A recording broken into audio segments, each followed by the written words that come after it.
As a team, we're going to crumble. Inch by inch, play by play, till we're finished. We're in hell right now, gentlemen. Believe me. And we can stay here, get the shit kicked out of us, or we can fight our way back into the light. We can climb out of hell. 1 inch at a time. You know, when you get old in life, things get taken from. I mean, that's part of life. But you only learn that when you start losing stuff. You find out life's this game of inches. So is football. Because in either game, life or football, the margin for error is so small. I mean, 1/2 a step too late or too early, and you don't quite make it. 1/2 second too slow, too fast, you don't quite catch it. The inches we need are everywhere around us. Hell yeah. They're in every break of the game, every minute, every second. On this team, we fight for that inch. On this team, we tear ourselves and everyone else around us to pieces for that inch. We claw our fingernails for that inch. Because we know when we add up all those inches, that's going to make the fucking difference between winning and losing. Between living and dying. I'll tell you this, in any fight, it's the guy who's willing to die who's going to win that inch. And I know if I'm going to have any life anymore, it's because I'm still willing to fight and die for that inch. Because that's what living is. There's 6 inches in front of your face. Now I can't make you do it. You got to look at the guy next to you. Look into his eyes. Now I think you're going to see a guy who will go that inch with you. You're going to see a guy who will sacrifice himself for this team because he knows when it comes down to it, you're going to do the same for him. That's a team, gentlemen. And either we heal now as a team, or we will die as individuals. Ideas are bulletproof. Welcome to the show, guys. This is Down the Rabbit Hole. Today's July 3rd, 2011. And today, riding shotgun with me is my friend Will Miller, who just did 2 hours of radio with me on JJ's show, because we're covering for my good friend JJ Inc., who is at Freedom Palooza, which I'm sure by now you've heard the obnoxiously loud commercial for. So you guys can't understand how loud it is in a host's ear. It's different on the back end. It's funny because we bust chops about that commercial, about how loud it is and how brutally very mind control. It's kind of mind controlling, right? Will wanted to go to Freedom Palooza after he heard the commercial. Well, I mean, I couldn't help it, man. I mean, I fell asleep and saw Freedom Palooza, and I mean, I want to be there. I'd want to go. I mean, if it's that loud, I'm down. It's got to be louder there, right? Oh, it's got to be, dude, out in the woods there. It's got to be so awesome.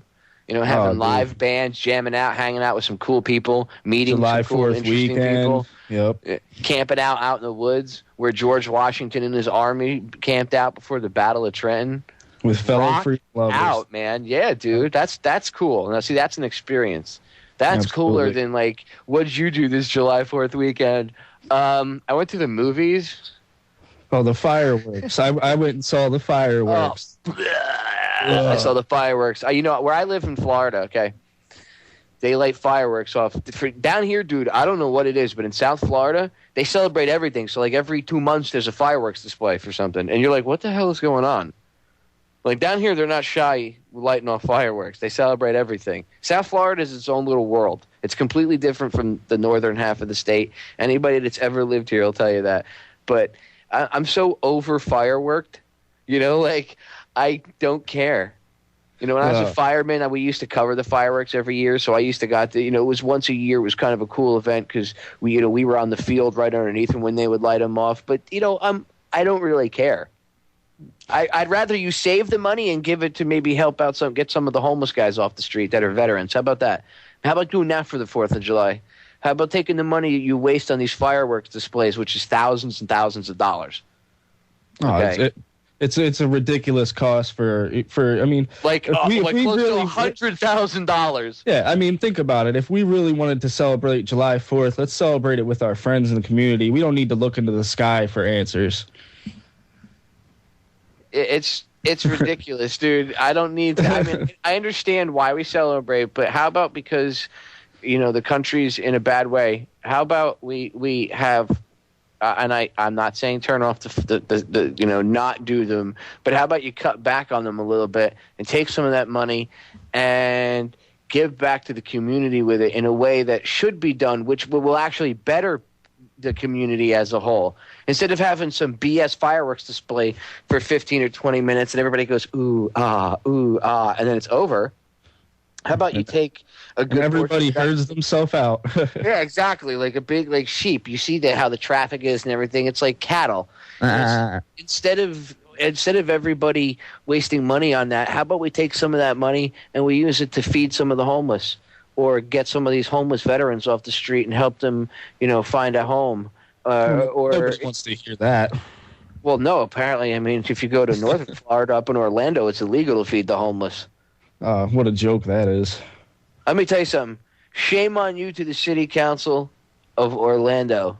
The city of Orlando in Florida, their city council should be lambasted. The residents should be spitting on them. They should be calling for every one of them to be thrown out. Whatever the process is up there, because sometimes each cities have different little processes you have to go through, depending on ordinances or whatever, or things that they've passed. So whatever the process is, you guys should rid yourselves of your entire city council because they want to make it illegal to feed homeless people and hungry people. So in a couple of years, when you people are on the streets because of the coming economic collapse, it's going to be illegal to feed you and your children too. So you should be pissed off about this. If these people truly cared, wouldn't they work with the people who are trying to do this instead of throwing them in jail? You know what I mean? Well, but how about the cops? How about the cops? I mean, for real. How the hell do you do it? How do you wake up in the morning? How do you look at yourself in the mirror? Because to me, you're a scumbag for not, going, look, I'm not going to arrest somebody for feeding somebody, dude. That's the city council, this doesn't mean that it's a proper law, and the city council, see, that's where the chief of police should say, I'm not going to make my officers do that, because then they'll be violating, the people's human rights. But no, the robotic chief of police, we've got to go out and get them terrorists. It's them against us. I posted an article the other day on Federal Jack, and I got a response from a cop in Pennsylvania. He's a captain of a SWAT team there.